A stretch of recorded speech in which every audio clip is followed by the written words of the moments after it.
Now, it's a matter of the greatest importance to all of us meeting here this afternoon as to whether the things of which we are reading are actually true. Because the resurrection of Jesus is either the supreme fact of history or it's the greatest and cruelest hoax this world has ever known. And so it's of vital importance that we know just where we stand on this issue, because the resurrection of Jesus is the foundation of the Christian hope, the foundation of the Christian faith. And if it's not true, then our faith is vain and there's no hope at all. And so we ask the question, is the story of the resurrection given to us in the Gospels a true story, a true history of facts? Or is it all a fairy story, the product of imagination? Or something worse, a deliberately false story, a tissue of lies intended to deceive? Are the Gospel writers telling us the literal truth when they say that the angel of the Lord descended from heaven and rolled away the stone? Did the angel really release Jesus from the tomb on the third day? Did Jesus, after his supposed resurrection, appear to Mary Magdalene and to the other women who visited the tomb? Did he afterwards appear to his disciples? Was he really with them for 40 days after his alleged resurrection?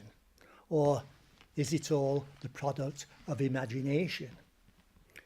You see, some would have us believe that it was all wishful thinking on the part of the disciples and the women, that these people were merely the victims of hallucinations. Now, the dictionary definition of an hallucination is seeing something else and mistaking it for the thing you are looking for. Seeing something else and mistaking it for the thing you are looking for. But you see, these people weren't looking for Jesus. To them, he was dead and gone, and they never expected to see him again. Not in this life. They certainly weren't looking for him. Then again, if they had been merely the victims of hallucinations, then we would have had Mary seeing the gardener and imagining him to be Jesus. But instead of that, we have Mary seeing Jesus and thinking him to be the gardener. We would have had the two on the road to Emmaus, meeting a stranger and imagining him to be Jesus. But instead of that, we have them meeting Jesus and thinking him to be a stranger. No, these people weren't expecting to see Jesus, and so they certainly didn't conjure him up in their imaginations. The resurrection appearances weren't hallucinations. They weren't the result of wishful thinking on the part of the disciples. All this wasn't just purely the result, the product of their imaginations. If you say it was, then you have to admit that there were never such imaginative people as these. Not only did they imagine that not only did they imagine the same thing, but they all happened to imagine the same thing at the same time. Not only did Mary Magdalene think she'd seen the risen Jesus, but the other women thought they'd seen him as well. All the apostles thought they'd seen him. And not only did these people think that they'd seen him, but they also thought that they had touched him, held him, spoken with him, and even eaten with him, not just once, but many times over a period of 40 days. Wonderful imaginations they all had. But that's not all.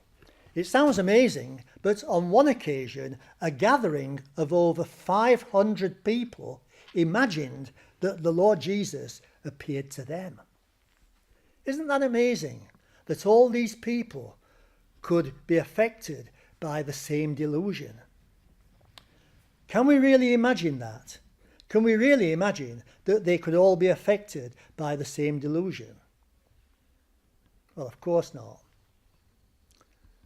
Well then, if the disciples weren't deluded, then perhaps they were lying. Would they lie? Would they deceive? After all, people don't deceive without a motive. What motive had the disciples for making up a story such as this? Their proclamation of the resurrection of Jesus didn't bring them power or honour or wealth or anything like that. No, it brought them hardship and suffering. It brought them persecution, and it brought them the most terrible of deaths. And yet still they stuck to their story. They were willing to die for their beliefs. They were willing to die for their belief. Oh, but then the skeptic comes along and says, oh, but we know that many people have been willing to die for what they have wrongly believed to be true. Well, yes, we admit that. Today we have Islamic extremists, suicide bombers, who are willing to die because they wrongly believe that such action will gain them an immediate place in paradise. Yes, we admit that people have been willing to die for something which they have wrongly believed to be true. But the point, you see, is this. No one is ever willing to die for something which they know to be wrong. That's the point, isn't it? No one is ever willing to die for something which they know to be untrue. Now, don't you think that if their story had been untrue, then somebody eventually would have given the show away? Most of the apostles died a martyr's death. Now, in order to escape that, don't you think that eventually someone would have admitted, all right, it isn't true, we made it all up? But nothing like this happened. Nothing like this happened because their story was true. These men wouldn't lie. These were men of outstanding character. Can we really imagine that these men who had been in the company of Jesus and had been influenced by his teaching, can we really believe that they all got together and concocted the most wicked and cruelest hoax ever foisted upon the minds of men and women? But let's suppose for a moment either that their story was untrue or that they were deliberately lying. In either case, it would have been the simplest thing in the world to disprove their story. All the Roman or the Jewish authorities had to do was to go to that tomb and produce the body of Jesus, and that would have silenced the disciples forever. But the Roman and Jewish authorities didn't do this. They didn't do it because they couldn't do it. They couldn't produce the body of Jesus because the body of Jesus was no longer in that tomb. The tomb was empty. Now, this fact was accepted by all those involved, both friend and foe alike. It was common ground between them. It was the one fact that was never in dispute. The tomb was empty. How? How did the tomb come to be empty? What had happened to the body of Jesus?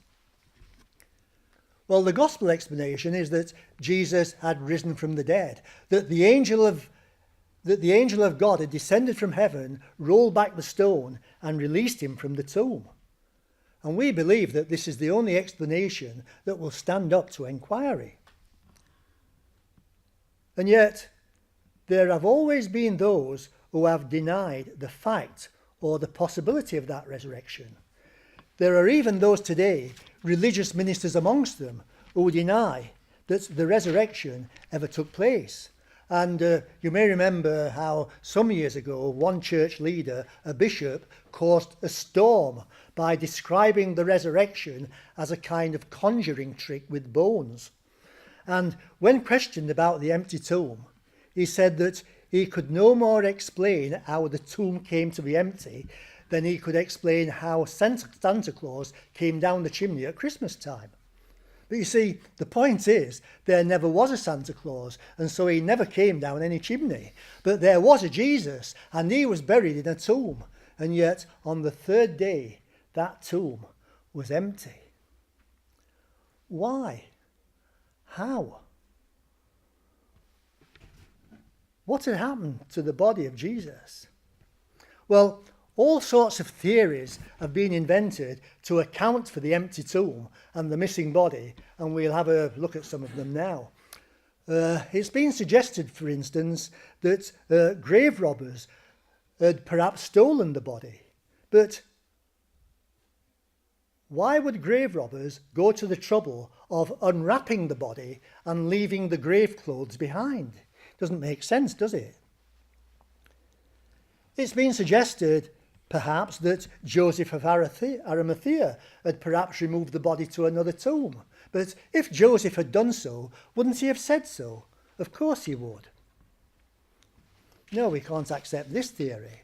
Neither can we accept the theory that either the Roman or the Jewish authorities had removed the body. If they had done so, wouldn't they have said so? Of course they would. They would have issued a statement explaining the true facts of the case, and that would have silenced the disciples forever. No, we can't accept this theory. Another theory that's been put forward is that in the early light of the morning, the women who went to anoint the body of Jesus mistakenly went to the wrong tomb. And so you have Dr. Kersop Lake writing some years ago and having the women coming and finding an empty tomb with the gardener or someone standing around. And at that point, he deviates ever so slightly from the Bible record. And whereas Matthew and Mark read, "Ye seek Jesus of Nazareth, which was crucified. He is not here. He is risen. Come, see the place where they laid him." He cuts out the words, "He is risen." And as the record read, "Ye seek Jesus of Nazareth, which was crucified. He is not here. Come, see the place where they laid him." In other words, you've come to the wrong tomb, ladies. Come, let me show you the right one. But the women were too silly or too frightened to listen, and they ran off saying that they'd seen an angel or somebody who told them that Jesus was no longer in his tomb. And from that, they later developed the theory that he had risen from the dead. But you see, if the women went to the wrong tomb, then Peter and John also later went to the wrong tomb. And if these people did go to the wrong tomb, then surely Joseph of Arimathea would later have told them of their mistake. Not only that, but the Jewish authorities themselves would have been able to point out which was the right tomb. The Jewish authorities knew which was the right tomb because they themselves had posted a guard there. And so we come to the next theory. And the next theory is, well, the best one yet, is that Jesus didn't in fact die on the cross, but only swooned. Later, the coolness of the tomb and the aromatic spices by which he was surrounded revived him, and he was able to escape from the tomb and convince his disciples that he had risen from the dead. Now, let's just think for a moment what had happened to Jesus. All four gospel writers agree that the arrest of Jesus took place late at night, and that the Jewish trial which followed was carried on for the remainder of that night before sending Jesus the following morning to Pontius Pilate. Now, I put it to you that after a night like that, then Jesus would be exhausted. But it didn't end there, did it? Because after an initial examination, Pilate sent him to Herod. And then after he'd been returned to Pilate, the examination continued. And then at the end, perhaps because he thought that this would be enough to satisfy the Jews, we're told that Pilate had Jesus scourged. Now, behind those words is an appalling amount of cruelty and pain, because the scourge, you see, consisted of leather thongs containing metal balls, pieces of bone, pieces of lead and so on, which tore out the flesh. The point of scourging was to bring the prisoner close to collapse or death. In fact, some prisoners actually died under scourging. Now, I haven't seen it, but I understand that Mel Gibson's film of some years ago, The Passion of the Christ, more or less accurately portrays the appalling cruelty involved. Now, medical experts tell us that because of loss of blood and so on, Jesus, after being scourged, would be suffering from what is known as hypovolemic shock. He would be literally shaking. And so there's no doubt that he was in a critical condition before he ever reached the place of crucifixion. And then, when he did reach the place of crucifixion, Jesus had spikes driven through his hands, or more accurately his wrists and his feet. Spikes which would damage the sensitive nerves in those members. And then he was lifted up on the cross to suffer the most cruel and barbaric form of execution ever devised by man. Now, I don't want to go into details regarding the pain and agony of death by crucifixion, but a new word had to be invented to describe it, and that's the word excruciating. Excruciating, which literally means out of the cross. Well, now we come to the final episode of this sad little story. Because all this occurred at the time of Passover, the Jewish authorities, we find, asked Pilate to have the prisoners' legs broken so that this might hasten their deaths. But we're told that when they came to Jesus, they found that he was dead already. But just to make sure, one of the soldiers took a spear and thrust it into his side. And the apostle tells us that there came out straight away blood and water. Now, this was no amateur yielding that spear. This was a professional soldier trained in warfare. He would certainly know how to use a spear. Now, I understand that if you're going to stab somebody, you don't strike downwards, because all that would do would be to rattle off the rib cage. No, you strike upwards under the rib cage and into the vital organs. And that's what the soldier would do. And so he would thrust his spear upwards, because Jesus was lifted up on the cross, wasn't he? And his spear would go in and up under the rib cage and into the vital organs. Now, can you imagine anybody surviving that? Seems out of the question, doesn't it? Roman executioners did know their job after all. But let's just imagine for a moment that Jesus did somehow manage to survive all that he'd gone through. A stone-cold tomb is hardly an intensive care unit, is it? And yet, we're asked to believe that Jesus did in fact come round on the third day. Despite having been without food or water for 3 days and without medical attention. But even against all the odds this did happen, he'd still to effect his escape from the tomb. First of all, he had to rid himself of the heavy, spice-laden grave clothes, and then there was the matter of that great stone which had been rolled to the door of the tomb. Now, it must have been a stone of some size, because you remember that the women who later went to visit the tomb were wondering how they were going to move it. Now, that stone would be a round stone like a millstone, and it would fit into a groove. Now, if you had the necessary manpower, then from outside you could get hold of the edge of the stone and roll it. But from inside, there was nothing to get hold of. And you couldn't just push it forward, even if you had the necessary strength. And yet, in spite of all that, we're asked to believe that Jesus did somehow manage to escape. And then, having somehow got past the guards, managed to limp and crawl, naked presumably, and on lacerated feet, to the place where his disciples were hiding. Then you have to imagine those stupid men becoming convinced that he'd been raised from the dead, and then going out to preach a risen Lord who had conquered death and the grave, and who by his glorious resurrection had become the Prince of Life, the first fruits of the dead, and the first one of a great harvest to follow. I ask you, can we really believe this theory? Well, I don't know about you, but I find it much easier to believe in the resurrection itself.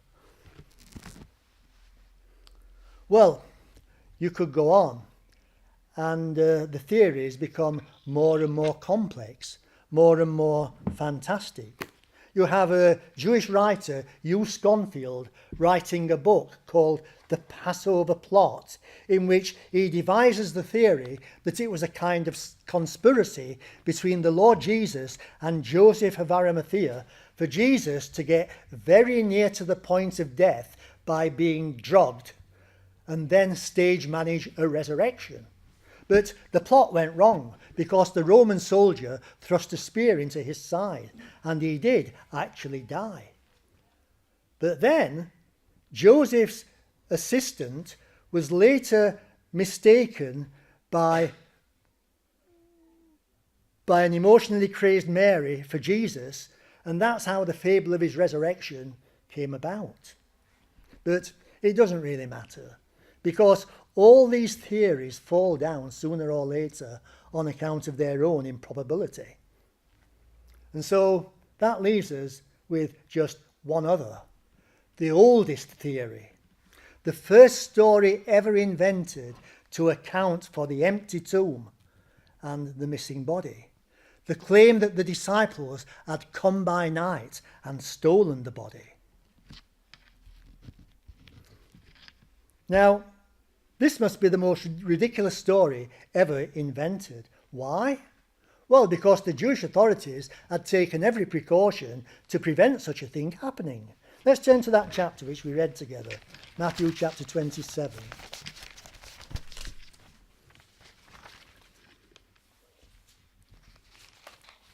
Matthew chapter 27 and verse 62.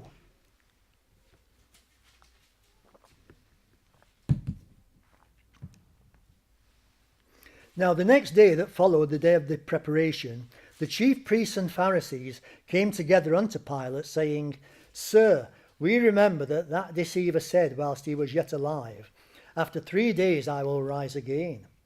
Command therefore that the sepulchre be made sure until the 3rd day, lest his disciples come by night and steal him away, and say unto the people, He is risen from the dead.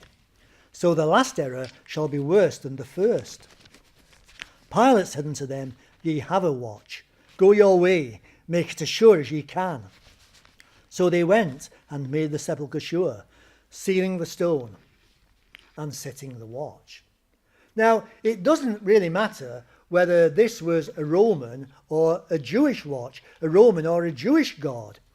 It was their duty to guard that tomb, to see that the stone wasn't interfered with and that the body lying inside wasn't disturbed. And yet, in spite of all this, we find that on the 3rd day, the tomb was empty. The sealing of the stone, the setting of the watch had proved in vain. These obstacles had been overcome. How? How had they been overcome? Matthew tells us, chapter 28 and verse 2. Behold, there was a great earthquake, for the angel of the Lord descended from heaven, and came and rolled back the stone from the door and sat upon it. His countenance was like lightning, and his raiment white as snow. And for fear of him, the keepers did shake and became as dead men. I'll bet they did. I'll bet they did. And so it was that Jesus was delivered from the power of death forever. How did the guard recovered? Matthew tells us in chapter 28 and verse 11 that some of the guard came into the city and told the chief priest what had happened. And then in verse 12, we're told, verse 12, And when they were assembled with the elders and had taken counsel, they gave money unto the soldiers, saying, Say ye his disciples came by night and stole him away while we slept. And if this come to the governor's ears, we will persuade him and secure you. So they took the money and did as they were taught. Now, this must be the lamest explanation for the fact of the empty tomb that it's possible to think of. The claim that the disciples came and stole the body while the guards slept. Just remember how the disciples acted around this time. They were afraid in case they should suffer a similar fate to Jesus. At the time of his capture, they all forsook him and fled. When one of them, Peter, was accused of being his disciple, he was so terrified that he denied 3 times that he had anything whatever to do with the man. The events which followed filled the disciples with great fear. We're told that they met behind closed doors. They met behind closed doors for fear of the Jews. Can we really imagine then that these few terrified men would dare come out of their hiding place and steal to the sepulchre at night? Can we really believe that they made their way to the sepulchre, somehow got past the guard, rolled away the stone, took away the body, did all this without being observed, and then presumably hid the body somewhere where no one would ever find it? Does this explain why they suddenly became terribly brave, lost all fear of the Roman and Jewish authorities, and began boldly to announce to fight that Jesus had risen from the dead and that they had seen him? And remember that they stuck to this story despite all the opposition and persecution which came upon them as a result. It's too incredible, isn't it? I mean, after all, what good was the body of Jesus to those disciples, even if they had stolen it? Remember, they weren't expecting him to rise from the dead. They didn't understand the Jewish scriptures, which predicted that he would rise from the dead. And when Jesus himself had spoken of his coming resurrection, they hadn't understood him. Why then should the disciples decide to steal the body and announce to the world that he had risen? Now then, did those disciples later act like grave robbers, like men who had committed a crime? No, we find them suddenly, amazingly, as we've said, losing all fear and proclaiming that Jesus had risen from the dead and that they had seen him. Well, their preaching, we find, turned the world upside down. Thousands were converted by their preaching. Thousands came to accept the truth of their word. Why? Because it was so clear and convincing. It wasn't a case of we believe that Jesus rose from the dead because somebody told us so or somebody persuaded us so. No, even when they were told so, they didn't believe it. They didn't believe Mary Magdalene. They didn't believe the other women. One of them, Thomas, didn't believe until he'd actually put his finger into the nail mark and this hand into the side of the risen Jesus. No, it wasn't a case of we believe that Jesus rose from the dead because someone told us so or persuaded us so. It was a case of we know that he rose from the dead because we saw him after he had risen. Time and time again, we read words like these. This Jesus hath God raised up, whereof we are witnesses. Again, him God raised from the dead, whereof we are witnesses. Again, the God of our fathers raised up Jesus, and we are his witnesses of these things. We are witnesses of all things which he did. Him God raised up the 3rd day and showed him openly, not to all the people, but unto witnesses chosen before of God, even unto us who did eat and drink with him after he rose from the dead. No, the apostles didn't put forward the claim that Jesus had risen from the dead on the grounds of hearsay. It was on the grounds of there being actual eyewitnesses to the resurrection. Not only had they seen the risen Jesus, but they'd also touched him, held him, spoken with him, and even eaten with him. not just once, but many times over a period of 40 days. There could be no mistake here. He appeared to them either individually or when they were together. He appeared to the women. He appeared to the two on the road to Emmaus. He appeared to Peter. He appeared to James. He appeared to 10 disciples in the absence of Thomas. He appeared to them again later when Thomas was with them. On one occasion, he appeared, as we have said, to a gathering of over 500 people. And when the Apostle Paul, some years later, wrote his first epistle to the Corinthians, most of those people were still alive and could be questioned. Yes, the evidence for the truth of the resurrection was overwhelming, and thousands came to accept the truth of the apostles' words. And the Roman and the Jewish authorities were powerless to stem the tide which began to flow from the apostles' witness to the resurrection. But, the claims and proofs put forward by the apostles 2,000 years ago are just as convincing today as they were then. And that's not just my opinion, it's also the opinion of one of the world's leading lawyers. Forgotten his name. Sir Arthur Clarke, one-time King's Counsellor, who wrote, "As a lawyer, I have made a prolonged study of the evidence for the events of the first Easter day. To me, the evidence is conclusive, and over and over again in the High Court, I have secured the verdict on evidence not nearly so compelling. I say unequivocally that the gospel evidence for the resurrection of Jesus Christ is so overwhelming that as a lawyer I accept it unreservedly as the testimony of truthful men to facts that they were able to substantiate." Sir Arthur Clarke, one-time King's Counsel. Well, this afternoon we've had a look at just some of the proofs, some of the evidence that there is for the truth of the resurrection. And to me, the evidence is overwhelming and convincing. But to any who still doubt, then we say, look into the matter for yourselves. Come to the Scriptures with an open mind.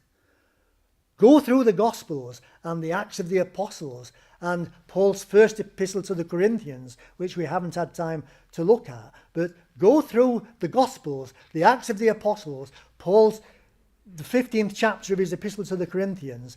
Consider the arguments, weigh the evidence, and by the time you've done all that, we feel that all your doubts will vanish. All the doubts will vanish, and all the hostile theories will be forgotten in the face of the undeniable fact, the undeniable and glorious fact, the undeniable and glorious truth of the fact that Jesus Christ really did rise from the dead.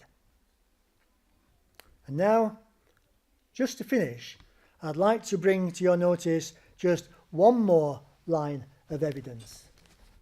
Again, it's evidence that convinces me, and it's evidence that's there all around us for those who have eyes to see. What do I mean? Well, it's like this. You ask me how I know he lives, the Lord who bled and died, or how I know God raised to life, the one men crucified. And there are so many reasons to believe his holy being. The proofs are all around us, for those with eyes for seeing. The leaves that fell at autumn and were covered in the sod, now budding on the tree boughs, lifting their arms to God. The flowers that were buried and entombed beneath the snow, now pushing through the darkness to bid the spring hello. On every side doth nature retell the Easter story. So who are we to question the resurrection glory? Thank you.